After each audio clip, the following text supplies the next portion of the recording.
Ah, mubyeyi w'umubibi, tekereza umuhungu wawe arengeje iminota 30 ku isaha agomba gutahiraho. None wumvise afunguye urugi bucece, agenda yomboka. Uribwiye uti buriya yibwiye ko rero naryamye. Nyamara nturaryamye, ahubwo kuva igihe umuhungu wawe yagombaga gutahiraho wari wicaye hafi y'urugi. None afunguye urugi, muhita mukubitana amaso. Uramubwira iki? Urakora iki?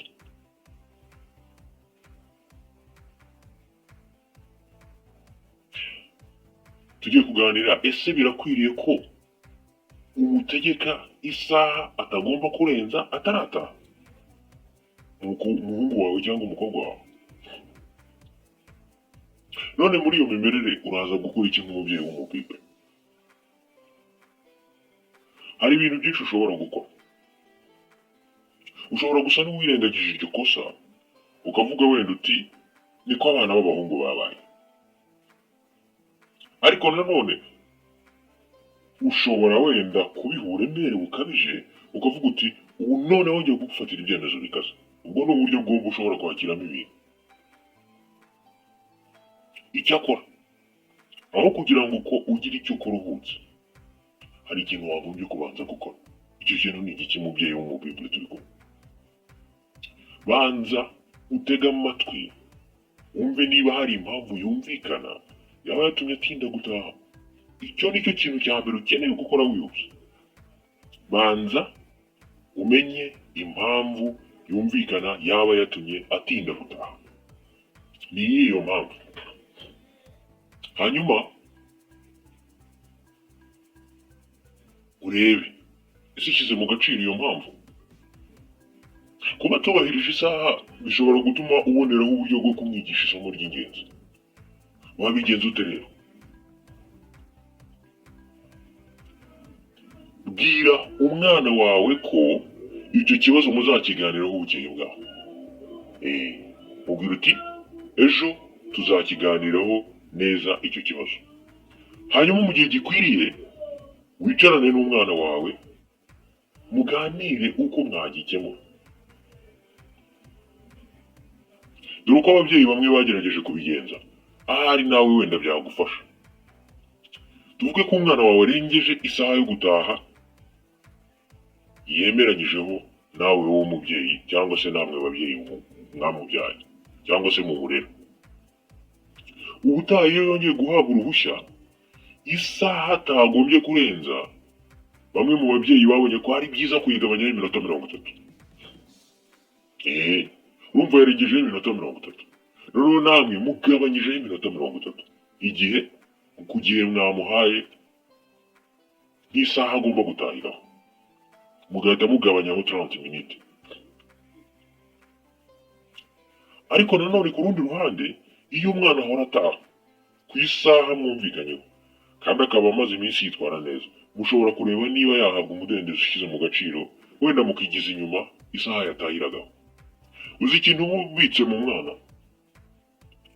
Umubitsemo ikintu gikomeye. Cyagiye mwaganiriye ku mpamvu mugakemura ikibazo bukeye, ahita abona ko uburyo bwo gukemura ikibazo buri gihe si ibihano biba bigamijwe. Oya, ahubwo haba hagamijwe kumutegura kugira ngo azavemo umugore mwiza cyangwa umugabo mwiza. Ntabwo inkoni yonyine ari izatuma avamo umugabo mwiza cyangwa umugore mwiza. Oya, cyane ko icyo gihe aba agezemo nta nubwo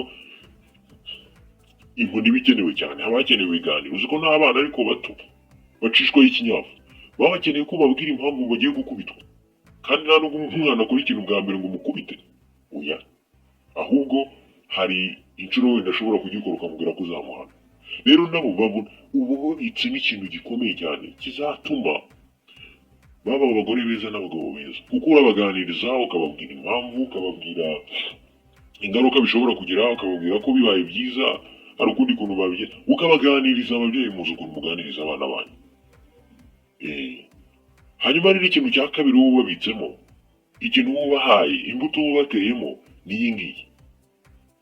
ibyo umuntu akora nibyo bituma ashimwa cyangwa se bigatuma agawa, kuko kuba yarengejeho iminota 30 byatumye icyizere mwamugiriraga kigabanuka, namwe mukuraho iminota 30 ku isaha, wenda mumwemereye ikindi gihe mumuhaye uruhushya cyangwa se ikindi gihe agomba kujya atahira.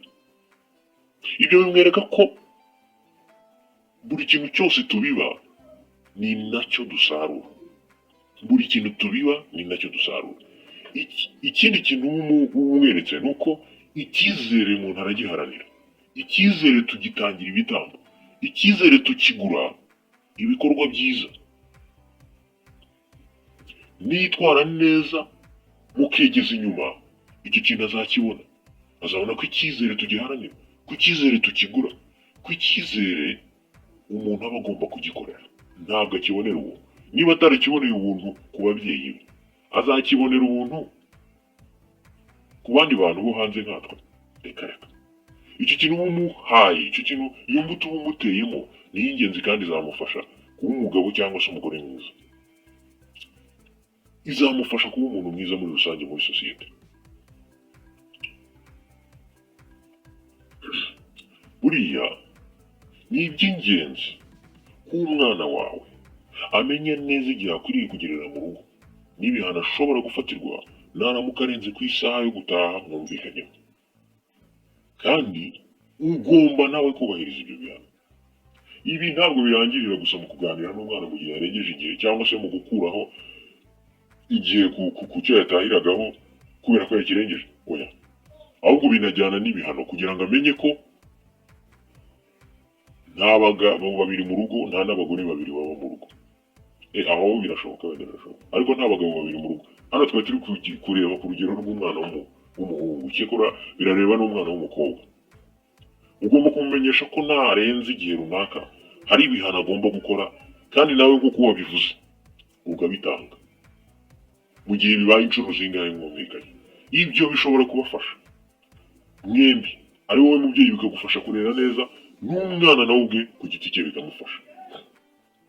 Icyakora mu gihe ukora ibyo bintu byose, igihe ushyiraho amasaha yo gutaha, igihe ubabwira amasaha batagomba kurenza, ibyo kuko nibyo ni ngombwa, ubu birakwiriye, sibyo? Urugo rugira amategeko rugendera, urugo ntabwo ari mu badelenka, ntabwo ari abantu batagira amategeko bagenderaho.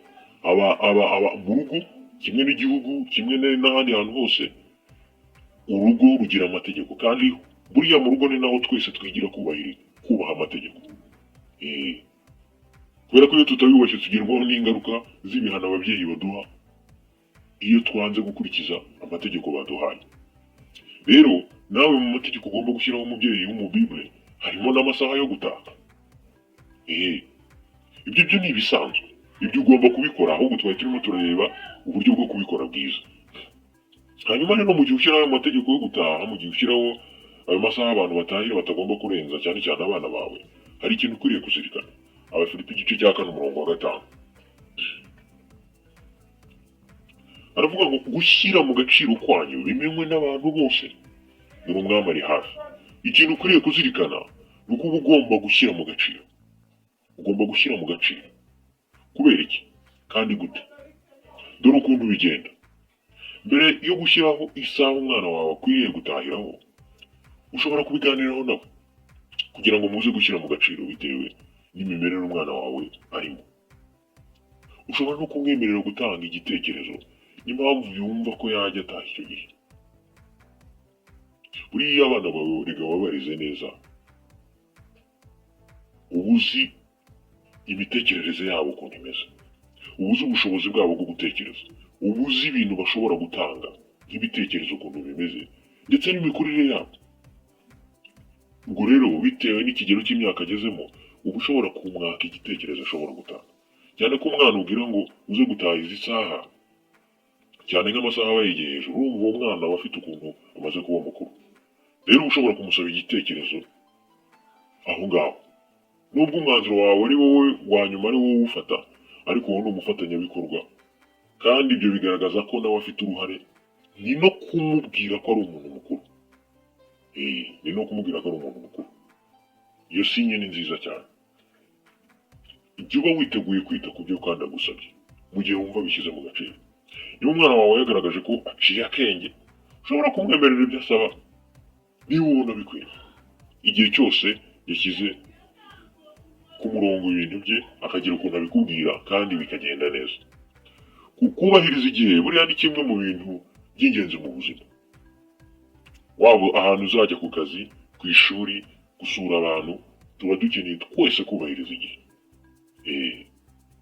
Nushyiramo umwana wawe ko agomba kubahiriza igihe, umuha igihe cyo gutaha, buriya ntabwo ikintu uri gukora ari ukugira ngo gusa umurinde ibibazo yahura nabyo, ahubwo nanone binamwigisha ubwenge azakenera igihe azaba yibana yarakuze.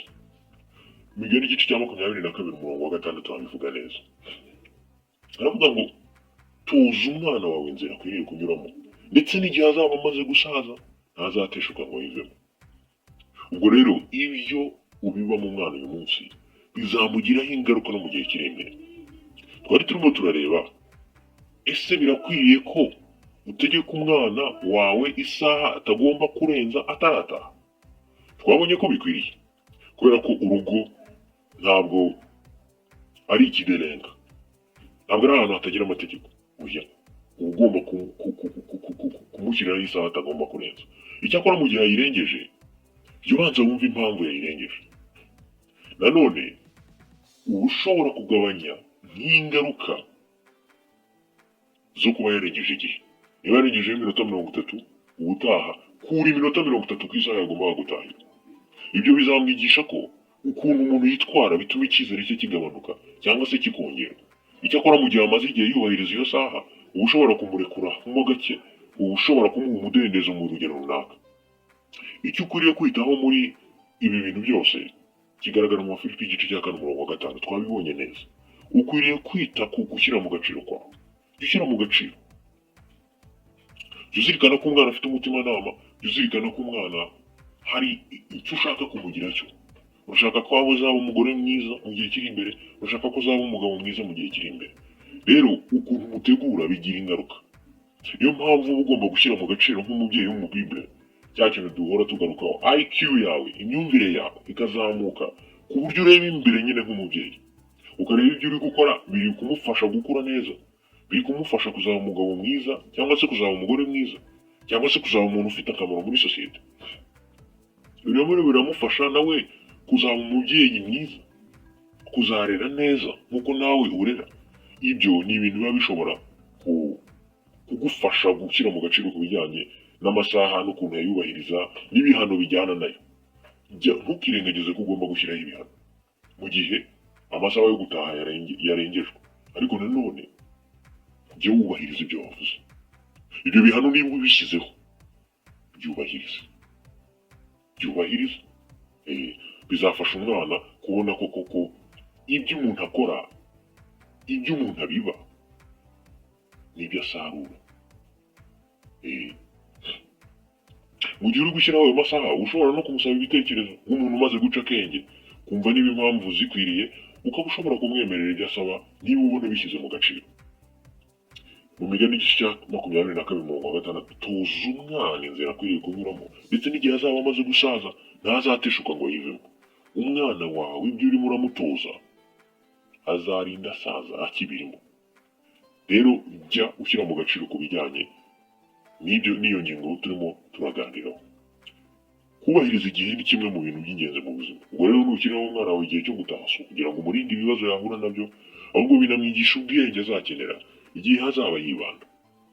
Ababibure, birashoboka ko hari ikindi gitekerezo ufite kuri iyi ngingo ku bijyanye no gutegeka isaha umwana wawe atagomba kurenza atarataha. Wenda ukumva cyafasha ababibure bagenzi bawe, gishyire muri comment rwose, nta kintu bitwaye. Twige hano, twigire no muri comment.